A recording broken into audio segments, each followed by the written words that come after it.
Dober večer in lepo pozdravljeni na zadnjem srečanju iz letošnjega niza Šole boljšega življenja. Po dveh zdravstvenih predavanjih smo se lotili skupaj teme pod nazivom Nikoli več, kako premagati tiste negativne življenjske vzorce, kako se izogniti ponavljanju določenih napak ali pa izkušenj, ki so negativne za naše življenje. Spregovorili o dveh različnih področjih, kako se nikoli več vračati k tistemu, kar ne deluje, kar sicer večkrat poskušamo, nažalost. Zdi se nam včasih, da bo mogoče sprememba časa sama po sebi prinesla neko razliko. Včasih se tolažimo, da smo bolj zreli, bolj modri postali v tem času, potem pa gremo v isto izkušnjo nazaj, v nekaj, kar smo že doživeli, in ponovimo to izkušnjo in doživimo ista razočaranja ali pa neuspehe ali karkoli že drugega. In sčasoma se lahko začnemo spraševati, kaj je narobe z nami. V bistvu nič kaj posebnega, bi rekli, razen tega, da se prvič nismo nekaj naučili, kar bi se lahko. Potem prejšnjič smo govorili o tem, da naj nikoli več ne bi poskušali spreminjati drugih ljudi, kar seveda ne pomeni, da moramo sprejeti vse, kar nam pride naproti v naših odnosih, ampak moramo se zavedati omejitev, ki obstaja, se pravi, ne moremo spremeniti druge osebe, lahko pa vplivamo na drugo osebo, in tukaj smo poudarjali predvsem zakonitost vzroka in posledic, torej izpostaviti, da vsaka naša izbira in ravnanje ima določene posledice, in seveda to, da imamo svobodo izbire in odločiti se za to ali za drugo pot. Ker edino na ta način ohranimo dostojanstvo drug drugega v odnosu in seveda drug drugemu dovolimo tisto svobodo, ki je potrebna, da si izberemo, ali bomo gradili skupaj naprej ali pa bomo preprosto na tej točki se ustavili in odnehali. Včasih je to tista stvar, ki jo je potrebno narediti, čeprav, kot sem poudaril zadnjič, absolutno sem vedno za druge priložnosti, ampak druga priložnost ni ponavljanje prve. Nekaj mora biti drugače, nekaj se mora zgoditi drugače, in absolutno sem prepričan o tem, da je vedno vredno reševati odnose. Ampak dejstvo je, da nikogar ne moremo prisiliti v to. Tako da je potrebno pustiti tukaj svobodo izbire, možnost seveda izbire in odločanja vsakemu posamezniku, da se odloči, kaj bo naredil, po kateri poti bo šel. Seveda mi, ki določene stvari vemo, ki smo se pogovarjali, razmišljali skupaj o določenih stvareh, smo lahko tukaj v prednosti, seveda, da vemo, kaj deluje in kaj ne deluje v takih situacijah, kaj narediti in kaj ne narediti, če želimo res, da pride do rasti posameznega odnosa. Danes pa gremo na novo temo, in sicer na temo Nikoli več ne verjemite, da lahko ugodite vsakomur. Ne vem, ali ste se kdaj in kaj od tega, kar bomo videli tukaj pred sabo, spraševali ali čem razmišljali, ampak prepričan sem, da so se v določenem obdobju vašega življenja, v določenih življenjskih okoliščinah, v določeni točki pojavila katera od teh vprašanj. Kaj bodo ljudje mislili o meni, o mojem dejanju, o moji odločitvi, o moji izbiri in podobno. Bili ste v neki dilemi pred odločitvijo, recimo, kaj narediti. Ali pa vprašanje, kako bo to videti, če bom naredil ali naredila to, kako si bo to nekdo razlagal, kako bo to nekdo dojel, ne samo kakšno mnenje bo imel o tem. Jo, ali ga bo to osrečilo, kar bom naredil ali naredila, kaj bo z našim imidžem, s tem, kako nas ljudje vidijo, za našo podobo, kako nas ljudje dojemajo. Vsi si postavljamo ta vprašanja in pa podobna vprašanja. Seveda v določenih življenjskih okoliščinah, mogoče v določenem obdobju našega življenja so ta vprašanja pogostejša, včasih so vezana za prav posebne osebe in pa odnose, spet drugič so to vprašanja, ki se nanašajo na mogoče širši spekter odnosov v okolju, v katerem živimo ali pa delamo. Dejstvo je seveda, da si vsi želimo dobre odnose z drugimi ljudmi, vsi si želimo, da bi nas ljudje imeli radi, če lahko tako rečemo. Jaz mislim, da nihče si ne želi, da ga ljudje ne bi marali. Vsi imamo to potrebo, da smo sprejeti, da pripadamo. Vsi si želimo določenega odobravanja. In seveda, dokler je to v tistih zdravih okvirih, je vse v redu s tem. Težava postane, ko začnemo biti na nek način odvisni od tega, ko začnemo na tem graditi tudi svojo samopodobo, ko začnemo misliti, da preprosto moramo ustreči vsakomur. Potem v neki točki spoznamo, da to ne gre. In seveda potem smo razočarani, potem se začnemo vrteti v nekem krogu, iz katerega velikokrat ne vidimo izhoda. Kaj narediti, kako se odzvati? Ali bom to še vedno jaz, če bom to naredil ali naredila in zadostil tem pričakovanjem? Ali je to v skladu z mojimi vrednotami, načeli ali ni? Torej, na eni strani potreba po sprejemanju in odobravanju, na drugi strani seveda zavedanje o tem, da mogoče neke stvari, ki so pričakovane ali si jih nekdo želi, so stvari, ki jih ne zmoremo ali nočemo narediti, in seveda potem smo v situaciji, ko ne vemo, kako in kaj naprej. Dejstvo je seveda, da v našem življenju, ne glede na to, kaj bomo naredili, bomo doživeli različne odzive. Včasih bodo ti odzivi pozitivni, včasih bodo odzivi tudi negativni. In takoj na začetku bi rad izpostavil eno dejstvo, kateremu se ne moremo izogniti, in prepričan sem, da smo seveda vsi to že doživeli, vsi to vemo, ampak nažalost velikokrat pozabimo na to. In to je, da ne glede na to, kako se trudimo, kako dobre so naše ideje, kako čudovite so naše sposobnosti, zagotovo bomo kritizirani.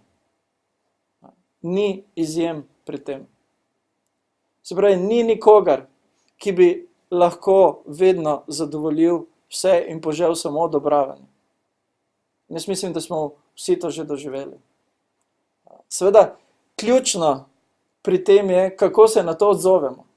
Torej, ne gre za vprašanje, ali se lahko kritiki in kritiziranju ali neodobravanju izognemo. Pomembno je vprašanje, kaj v takšnih okoliščinah naredimo, kakšen je naš odziv. In nasplošno, ko gre za odziv na kritiko, ki jo dobimo, obstajata seveda dve vrsti odzivov, dve skupini odzivov, in jaz bi jih razdelil na koristne in pa nekoristne odzive. Namreč ljudje se odzivamo drugače in dejstvo je, da nekateri od teh odzivov pomagajo, drugi pa samo še poslabšajo celotno situacijo. Na kakšen način? Recimo, ko gre za nekoristne odzive, nekoristne odzive vedno usmerjeno na to, da ohranimo neko sliko o nas samih, neko pozitivno sliko. Skratka, če naletimo na neko kritiko ali neodobravanje pri nekom, ki nam je pomemben, čigar mnenje nam je pomembno, recimo poskušamo narediti vse, da bi ugodili pričakovanjem, zato da bi ohranili dobro mnenje, ki ga je ta oseba imela o nas, pa ga je mogoče zaradi nekega ravnanja ali v neki situaciji izgubila. Skratka, trudimo se ohraniti neko podobo v očeh te osebe. In seveda, dejstvo je, da za to potrebujemo veliko energije in veliko truda. Ker v določenih situacijah preprosto se ne da. Če hočete ostati zvesti sami sebi, če hočete ostati zvesti svojim načelom, svojim vrednotam, ki jih imate, potem ste na točki, ko se morate odločiti, ali boste ustregli pričakovanjem ali boste ostali zvesti sebi. Ne gre drugače. Če želite ohranjati to podobo, se odrekate nečemu in postajate globoko v sebi nezadovoljni. Čutite neko praznino, čutite, da nekaj manjka, da to niste vi, kot velikokrat rečete. Vi ste to, kar drugi pričakujejo, da bi bili, ali kakor vas drugi želijo videti. Ampak sami sabo niste zadovoljni. Ne najdete se, recimo, v teh situacijah.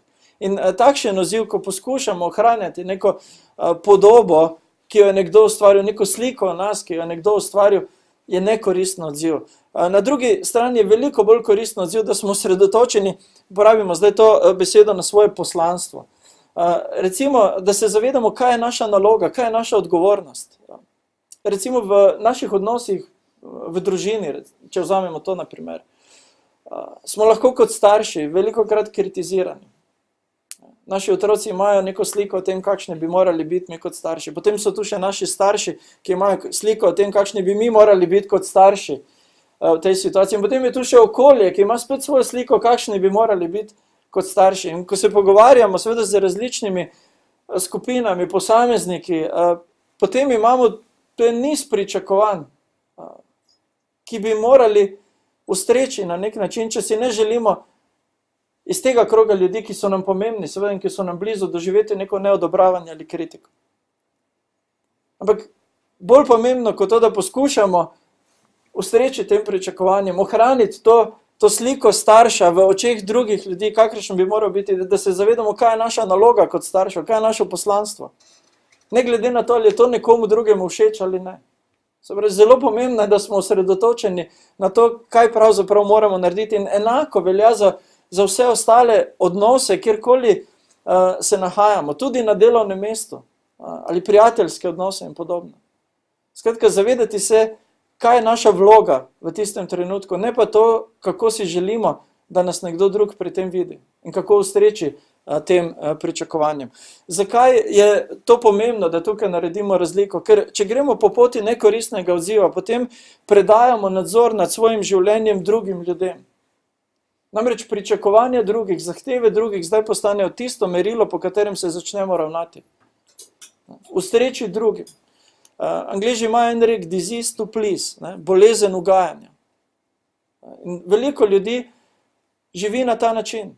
Torej, povsem legitimna, in še enkrat poudarjam, naša potreba po sprejemanju, po pripadanju, po tem, da smo ljubljeni, torej vse to je legitimno. Ampak nekateri si to tako zelo močno želijo, ali pa so tako zelo odvisni od tega, da so pripravljeni narediti dobesedno vse, zato da bi to dobili. In s tem predajo nadzor nad svojim življenjem drugi osebi, ki seveda postavlja nove zahteve, nova pričakovanja.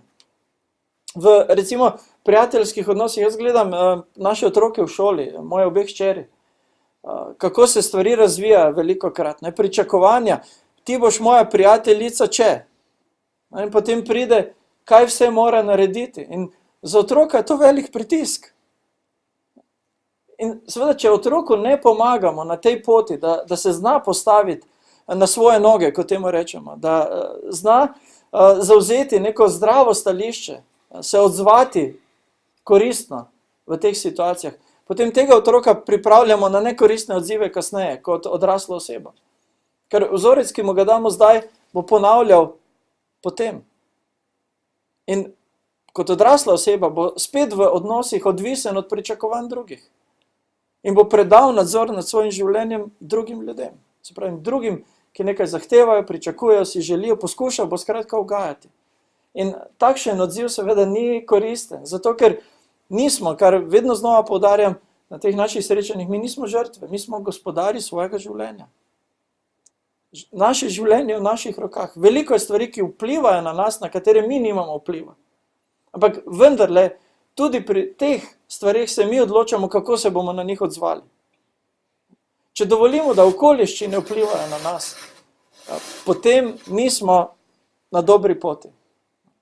Potem enostavno vedno smo samo v situaciji ali pa v stanju, ko se odzivamo, ko ne delamo proaktivno na svojem življenju, ko ga ne gradimo. Na drugi strani seveda nasprotje, ohranimo nadzor nad svojim življenjem. Koristno naziv je ohraniti nadzor. Ko se zavedamo, kaj je naša vloga, kaj je naša naloga, kaj se od nas pričakuje. Če je nekomu všeč delo, ki ga opravimo ali ne na takšen način, pa bi ga ta drugi opravil na drugačen način. Naša naloga je priti do končnega cilja, opraviti neko delo, doseči nek rezultat. Pomembno je, da gremo po tej poti, za katero smo prepričani, da je tista prava in da nas bo do tja tudi pripeljala. Ker če ne, se vedno pojavi kdo, ki ima neko novo idejo, boljšo idejo. Ne tak, ampak tak je treba to narediti. In kot naredite tak, ne tak, ampak tak je treba to narediti. In potem vedno samo greste za tem, kako je treba narediti, predali ste nadzor nekomu drugemu, uporabljate energijo za zadovoljevanje nekoga drugega in na koncu tako ali tako ne boste ustregli in ne boste dosegli, da bo ta oseba zadovoljna. Jaz mislim, da smo vsi že spoznali v svojih odnosih, skozi zgodovino svojega življenja osebe, ki jih nikoli ne morete zadovoljiti. Karkoli naredite, vedno so nezadovoljni.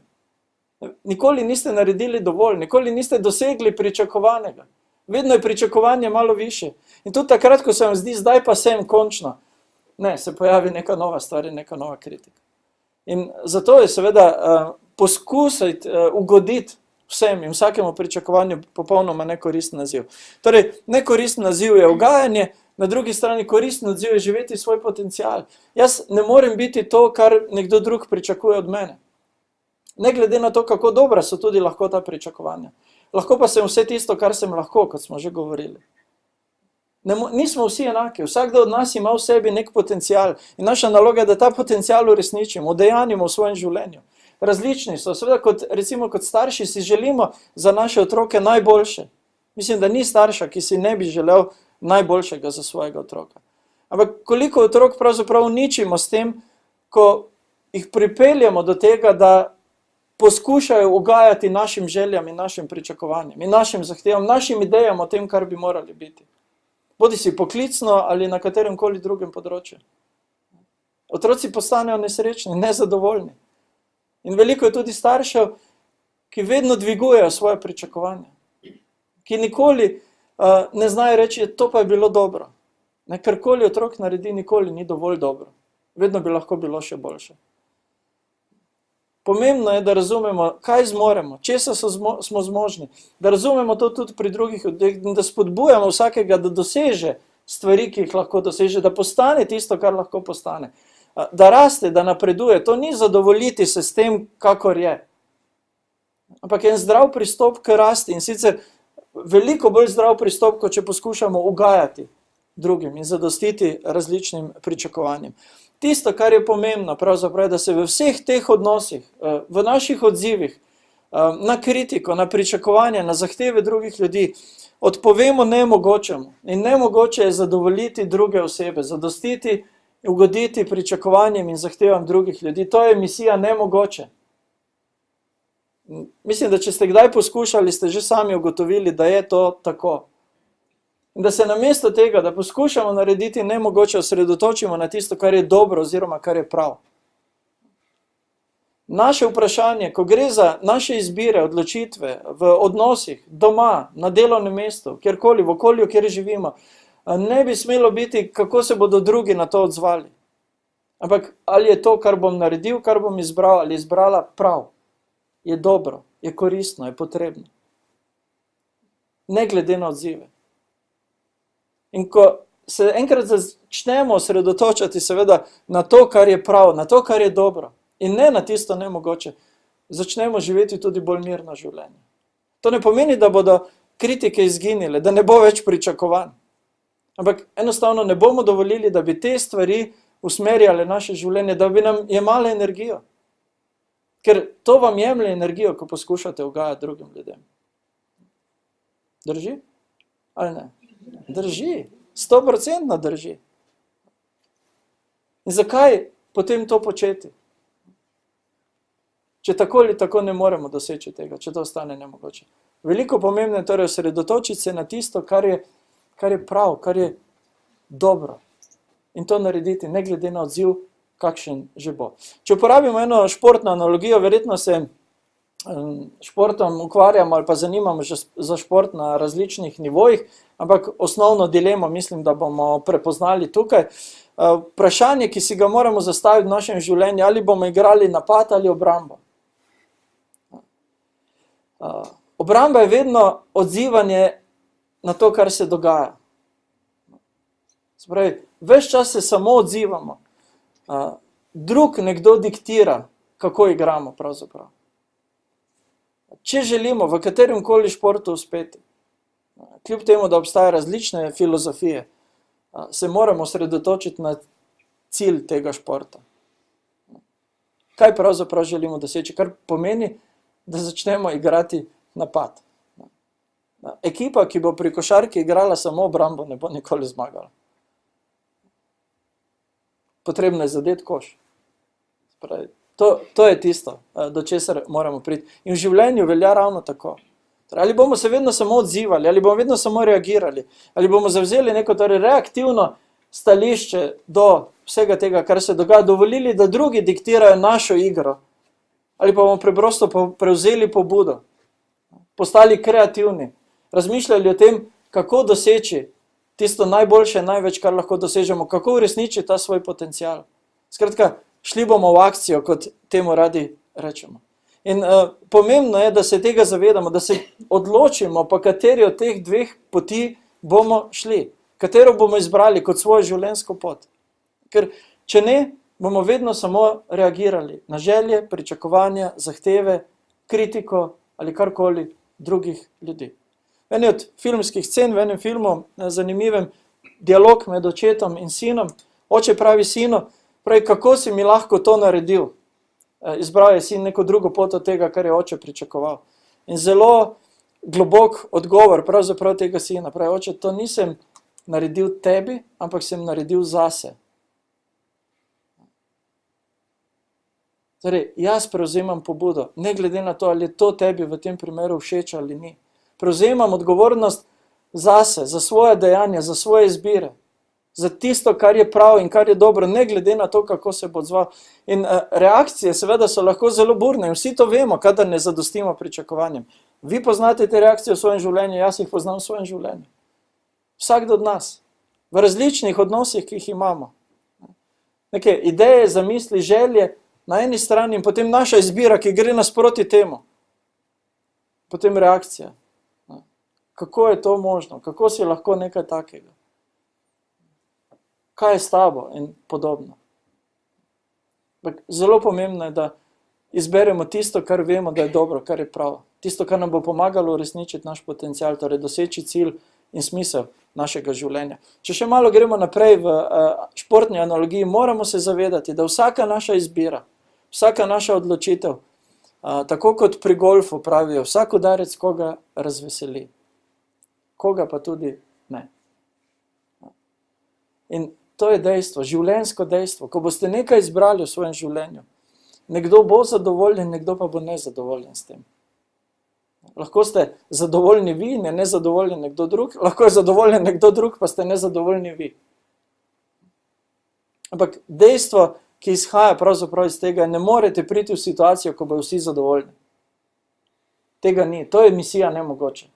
To je tisto, česar ne bi rabili poskušati, za kar si ne bi rabili prizadevati, za kar se ne bi rabili truditi, kar ne bi rabili usmerjati svoje energije, niti trošiti svojega časa za te stvari. Seveda, zelo pomembno je, da prepoznamo, kaj so tiste prave in dobre stvari, ampak o tem bomo nekaj več povedali še malo kasneje. Nekdanji angleški premier Tony Blair je rekel, vsaka odločitev ločuje. Vsaka odločitev pomeni nek odziv, neko reakcijo. In zato je pomembno, da se osredotočimo na prave in dobre odločitve, ne na reakcije, ki bodo sledile pri tem. To ne pomeni, da smo brezbrižni do drugih ljudi, da nas ne zanima, kaj se bo dogajalo z drugimi ljudmi. Ko govorimo o, recimo, odgovornosti v našem življenju, se moramo zavedati, da vsakdo od nas je odgovoren zase, za svoje občutke, za svoje misli, za svoje izbire, za svoje odločitve. Nihče od nas ni odgovoren za reakcije drugih ljudi. Za te reakcije so odgovorni drugi, za njihove reakcije. Mi smo za svoje, mi smo za naše odzive odgovorni, oni so odgovorni za svoje. Seveda pomembno je, da nikoli ne gremo po poti, kjer si sebično izberemo, da rečem neko pot, kjer bomo zavestno škodili nekomu. Ne govorimo o tem, da moramo te poti izbirati, daleč od tega. Ker odgovorni smo za nas, ampak odgovorni smo tudi drug drugemu. Torej, ne moremo prezreti, da naše odločitve in izbire vplivajo tudi na druge. Ampak, ko premislimo stvari, ko izberemo najboljšo možno pot, ko pretehtamo opcije, ki so nam na razpolago, tudi če na drugi strani ne bo navdušenja, kakršnega bi mogoče mi pričakovali ali si želeli, pa smo prepričani, da je to prava pot, je potrebno po tej poti iti. Ker če ne, bomo vedno gledali, poslušali, kako se bo zdaj nekdo odzval na to. In nikoli ne bomo izbrali tistega, kar bi morali izbrati. Ko gre za naše izbire in odločitve v življenju, in o tem smo nekaj govorili, mislim, da v lanski sezoni Šole boljšega življenja, samo o motivaciji, ta delček bi izpostavil, obstajata dve vrsti motivacije. Obstaja zunanja motivacija, se pravi, stvari, ki so zunaj nas in nas spodbujajo k določenemu ravnanju ali pa ne ravnanju, nagrade, kazni, posledice in podobne stvari. Se pravi, to je to, kar je zunaj, kar ni v nas samih. In seveda v zunanjo motivacijo lahko spada odobravanje ali neodobravanje drugih ljudi. Se pravi, nekaj bom naredil zato, ker bo to nekoga usrečilo. Ali pa ne bom naredil, ker bi to nekomu ne prineslo sreče. Pri malih otrocih je seveda to motivacija, na katero se najbolj odziva in reagira. Ko vzamete malega dojenčka v roke, seveda, ko ta odrašča z minevanjem časa, prepoznali boste enostavno, da se bo njegovo ravnanje odzivalo na to, kako bo in kaj bo doživljal in videl zunaj sebe. Se pravi, če se boste vi otroku smehljali, se bo odzival na en način, če boste se pačili pred njim ali ga grdo gledali, se bo odzival na drugačen način. Se pravi, njegovi odzivi so motivirani s tem, kar vidi. In otroci nasplošno potem gleda, ko nekaj naredi, gleda, kaj bo mama rekla, ali pa kaj bo ati rekel, kako se bo odzval pri tem. Zdaj, če vidi resni izraz na obrazu, pa ve, zdaj resno ne smem tega narediti. Ne razmišlja o tem, ali je to dobro, ali je prav, ali je koristno, ali je nekoristno, ali karkoli, ampak gleda na ta nivo. In veliko ljudi tudi kasneje ohrani izključno skoraj da to motivacijo. Se pravi, motivira jih to, kar je zunaj njih. Ali bo mi to prineslo neko nagrado, ali pa kazen na drugi strani. Kakšne bodo posledice, odobravanje ali neodobravanje drugih. In spet smo tam, rekli smo, želimo si pripadati, želimo si biti ljubljeni, če to prinese odobravanje, bom to naredil. Čeprav mogoče ni čisto tako, kot bi moralo biti. To je tisto področje, ko so naši starši in kot mi kot starši vzgajamo otroke, da se je treba določenim stvarem izogniti v življenju. Tudi če jih vsi ostali delajo, ker vsi smo to govorili, se spomnimo, vsi to lahko naredijo, vsi to smejo, vsem to mama dovoli, samo ti meni tega ne dovoliš in podobne stvari. In potem smo začeli poslušati kot otroci najprej pojasnila, kako te stvari delujejo, in kot starši smo začeli dajati ta ista pojasnila. Da čeprav obstaja potreba, da smo del nečesa, da pripadamo nečemu, so stvari, ki so negativne in se jih zato izognemo in niso dobre. In zato tukaj kot starši ali rečemo ne, ali pa smo kot otroci slišali ne in neko mejo imeli postavljeno. Se pravi, to je zunanja motivacija. Notranja motivacija so pa naše vrednote in prepričanja. In pravzaprav je v našem življenju primarni vir motivacije, bi naj bil ta notranji vir. Se pravi, naše življenje bi naj živeli usklajeni, če lahko tako rečemo, sami sabo. Zavedati bi se morali, da to, kar počnemo navzven, to, kako se odzivamo na zunaj, mora izhajati od znotraj. Ne pa biti diktirano z nekimi zunanjimi dejavniki. Seveda, zelo lepo in dobro je, če tisto, kar je dobro, prinese tudi pozitivno reakcijo okolice, da se razumemo. Da ne bi izpadlo, zdaj pa moramo težiti vedno k temu, da bo reakcija čim bolj negativna, ker pol je prava pot. Ne. Lepo je, ko se te stvari nekako zložijo skupaj, ko gredo ena z drugo skupaj. Ampak primarni vir naše izbire, naših odločitev bi torej moral biti v nas. Ali je to, kar bom naredil ali naredila, izbral ali izbrala v skladu z mojimi vrednotami, z mojimi prepričanji, na čem temeljijo te vrednote in ta prepričanja. In če je v skladu s tem, potem ne rabimo biti obremenjeni z odzivom in z reakcijo. Seveda, ko izbiramo in se odločamo in dajemo prednost tem notranjim dejavnikom, potem živimo drugače, kot če smo vedno odvisni samo od želj in pričakovanj in zahtev okolice in odziva okolice. Seveda, tukaj bi rad poudaril še nekaj. Ne rabimo se bati odzivov. Ne rabimo biti zaprti do te mere, da rečem, da ne vprašamo ljudi za, kot danes rečemo, feedback. Spravi, povej mi nekaj o tem, kako ti to doživljaš, recimo to mojo odločitev, to mojo izbiro, to mojo pot.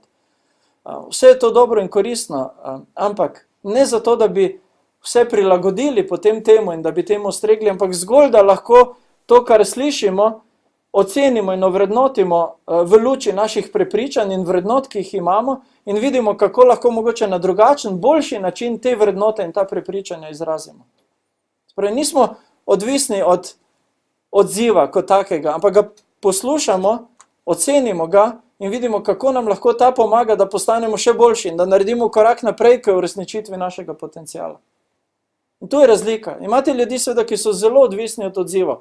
V glavnem, zelo generaliziram, seveda tukaj politiki. Če hočete biti politik, pol vas mora zanimati odziv. To je glavno, ker odziv vas bo pripeljal nekam. Negativni odzivi ne bojo čist nič pomagali. Se pravi, rabite pozitivne odzive pri vsem tem. Ampak sicer v življenju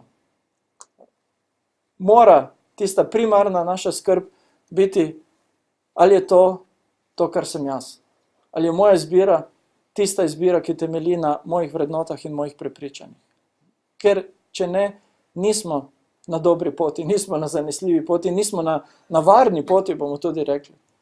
Ker vedno se nam lahko zgodi, da bomo sami sebe pripeljali v situacijo, ko bomo preprosto prisiljeni narediti nekaj, česar si ne želimo, samo zato, ker to drugi pričakujejo. Rad bi z vami podelil dve besedili iz Svetega pisma, ki govorita nekaj o tem. Prvo iz Stare zaveze in pravi, strah pred človekom nastavlja zanko. Se pravi, kadar razmišljamo o tem, kako se bo človek odzval, kaj bo rekel, kaj bo naredil, a bo odziv pozitivno ali ne bo, takrat sami sebi nastavljamo neko past, v katero se bomo slejko prej ujeli. In to ni dobro, to ni tisto koristno in zaželjeno. Drugo besedilo pa je iz Nove zaveze, Kristusove besede, gorjevam, kadar bodo vsi ljudje lepo govorili o vas. Zakaj? Zato, ker niste pristni. Ker ne morete priti v situacijo, ko bodo vsi zadovoljni, ko bodo vsi lepo govorili. Seveda, še enkrat poudarjam, ne rabimo težiti k temu, da iščemo negativno odziv, da provociramo negativne odzive. Daleč od tega. Ampak sprejmimo jih kot del življenja. Vsak udarec koga razveseli. Rečite si to večkrat, ko boste pred neko izbiro odločitvijo, spomnite se samo tega. Vsak udarec koga razveseli. Nekdo bo, nekdo ne bo. Ne gre drugače. Lahko se trudite, lahko poskušate, ampak preprosto ugotovili boste, da ne gre drugače. Niti, da ni dobro. Zakaj ni dobro? Še dva razloga bi omenil. Zakaj ne ugajati vsakomur? Prvi je ta, in zakaj se to pravzaprav ne da, ker bi morali biti več kot ena oseba. Namreč v skupini, katerikoli skupini ljudi, boste imeli različna pričakovanja. Boste imeli tudi pričakovanja, ki so si nasprotna med seboj. Kako boste temu ugodili? To je nemogoče. Morali bi biti res več kot ena oseba. Ena oseba naredi to, kar ta pričakuje, druga oseba naredi to, kar ta pričakuje, tretja pa to, kar ta pričakuje. Ker če ne bo naredilo, se zgodilo to, kar pač vsi pričakujejo, nekdo bo nezadovoljen. In zato je to misija nemogoče. Ne da se, nismo, mi smo samo ena oseba. In ko smo pred svojimi življenjskimi odločitvami, večjimi ali manjšimi, tistimi vsakdanjimi ali tistimi, ki vplivajo na daljše obdobje našega življenja, se tega enostavno moramo zavedati. Ne da se ugoditi vsakomur, zato ker sem samo ena oseba, ker pa so pričakovanja na drugi strani zelo različna. In drugi, še pomembnejši razlog, zakaj ne poskušati niti ugajati vsakomur in zakaj se to ne daje, lahko bi pri tem osrečili napačne ljudi. Imate ljudi, ki, kot sem prej poudaril, nikoli ne bodo zadovoljni. Nikoli. In zdaj se vprašajte, ali je res vaše poslanstvo zadovoljiti te ljudi? Ali je to vaša naloga? Ni. Ker to je nemogoče. Jaz poznam kar nekaj ljudi, ki so prepričani, da imajo dar kritiziranja. Jaz jih poskušam prepričati, da to ni dar, ampak je prekletstvo. Za njih in za njihovo okolico. Ampak prepričani so, da imajo dar kritiziranja. Potem, ko jih vprašate, recimo, daj mi povej nekaj pozitivnega, dobrega o tej osebi. Ne znajo. Res ne znajo. Sem bil enkrat v eni situaciji, ko sem eno osebo vprašal, potem, ko mi je 15 minut govorilo, približno 15 minut, res nisem gledal na uro, ampak vsaj 15 minut bom rekel, o tem, kaj vse je narobe v mojem delu, v mojem življenju in tako dalje. Ta oseba mi je enkrat napisala pismo dolgo 70 strani. Kritike, od prve do zadnje strani.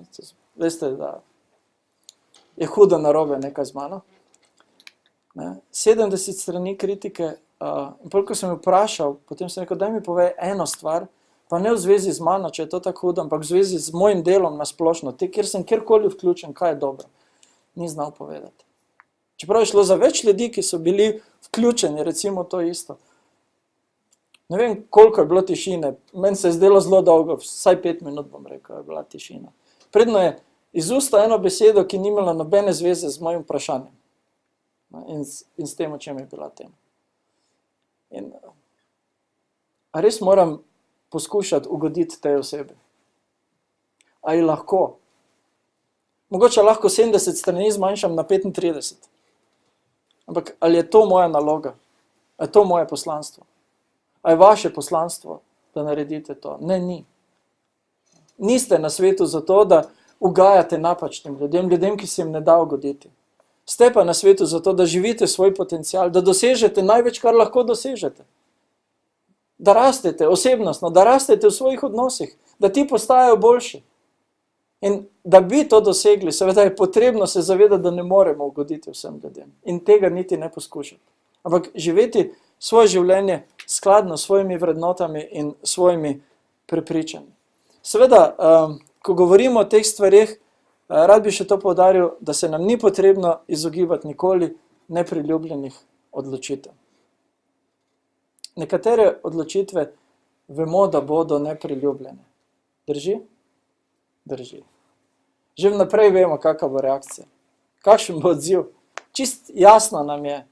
Mogoče nas samo preseneti, da je tako močno to bilo izpostavljeno. Mogoče nas intenzivnost odziva preseneti. Ne samo odziv.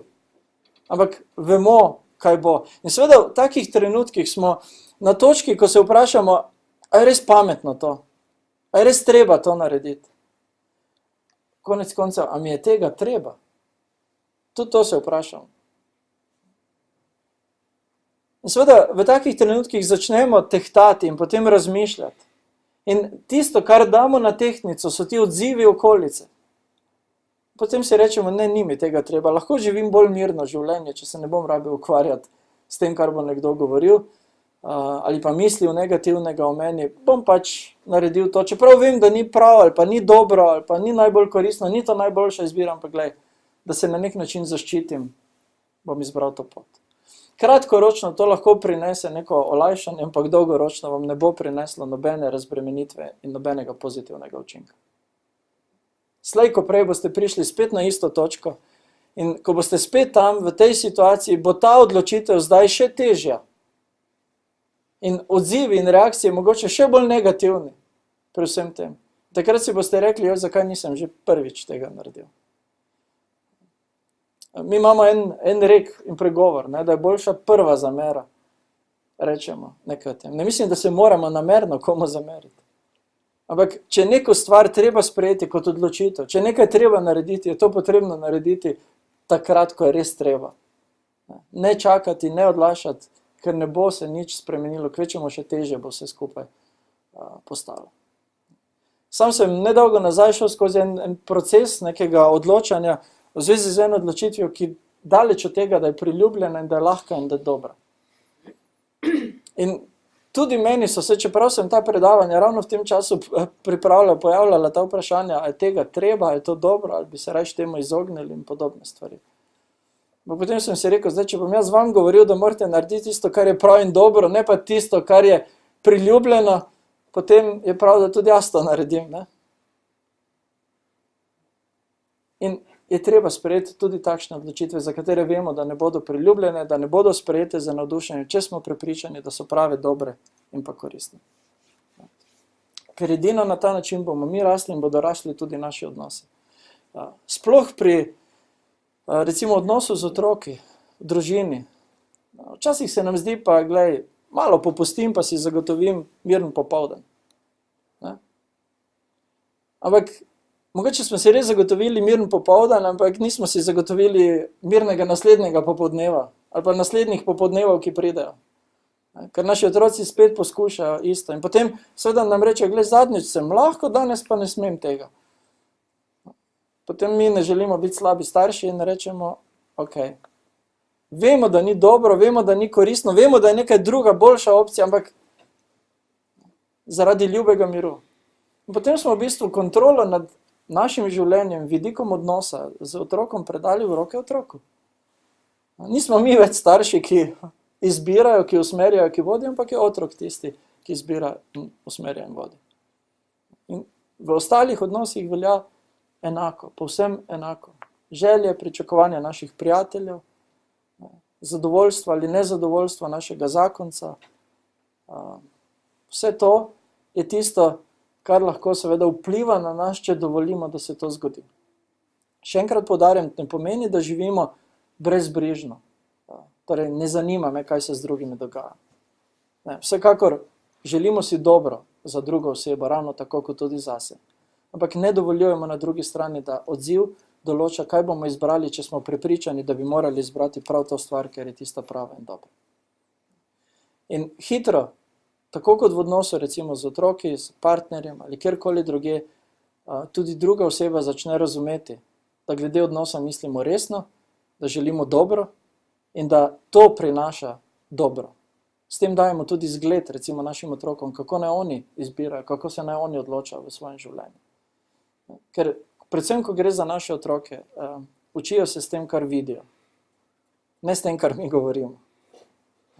Tudi kar govorimo je pomembno, absolutno, ampak učijo se predvsem s tem, kar vidijo. In zelo dobro razumejo to, kar vidijo, tudi če ne znajo vsega razložiti.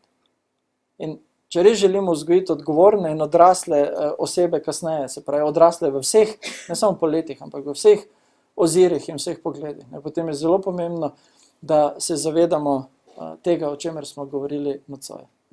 Ne poskušati ugoditi vsakomur, ker ne moremo, narediti tisto, kar je prav, kar je dobro in potem iti po tej poti, ne glede na odzive, ki se bodo zgodili. Na ta način resnično lahko premagamo te negativne življenjske vzorce, o katerih smo govorili v tem našem nizu. Na ta način lahko naši odnosi postanejo boljši, mi lahko postanemo boljši. Mi lahko razvijamo svoj potencial, uresničujemo svoje sposobnosti in se hkrati zavedamo, da ne glede na to, kako se bomo trudili, vedno bo kdo nezadovoljen. Ampak to je življenje. Tega se ne da premagati, temu se ne da izogniti. Edino, kdaj se lahko temu izognete, če greste živeti na nek samotni otok, kjer boste samo vi na tem otoku.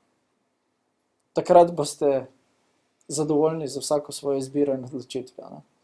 Ne bo drugih, ki bi vplivali na vas, ampak ker ne živimo vsak na svojem otoku, ampak živimo v skupnostih, živimo v družbenih mrežah, živimo v mreži različnih odnosov, je pomembno, da se zavedamo tega, kar lahko in kar ne moremo, ko gre za naše medsebojne odnose. In seveda moje upanje in želje, da s temi temami, o katerih smo govorili, smo nekaj prispevali k temu, da smo mogoče določene stvari v svojem življenju ozavestili ali pa prepoznali, kje so tisti negativni vzorci, ki jih ponavljamo ali pa smo jih ponavljali ali pa pri nekom drugem, pa tudi kako nekomu pomagati na poti iz te situacije ven.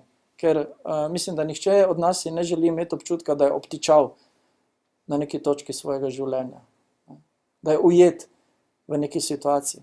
Ampak si želimo res imeti ta občutek, to doživljanje pravzaprav življenja in to polnega življenja. In temu je tudi namenjena ta naša šola boljšega življenja. Vsako leto, ko govorimo o različnih temah, o različnih vidikih človeka, o človeku kot o celoti, telesnega, duševnega, duhovnega, socialnega. In jaz moram reči, da mi je bilo prijetno in lepo v teh 3 predavanjih, žal nisem mogel biti na prvih 2 zaradi drugih obveznosti in upam, da ste tudi vi seveda dobili kaj koristnega, kar vam bo pomagalo in koristilo za naprej in da se vidimo naslednje leto na novi šoli boljšega življenja. Hvala.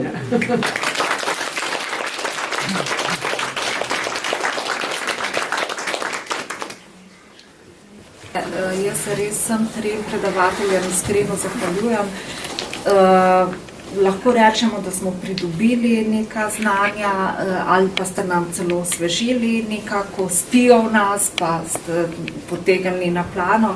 Tako da res hvala in upam, da jih bomo prinesli v življenje in se že veselimo te šole naslednjo leto, če morda še kaj prej ne pride v spored do konca leta. Hvala.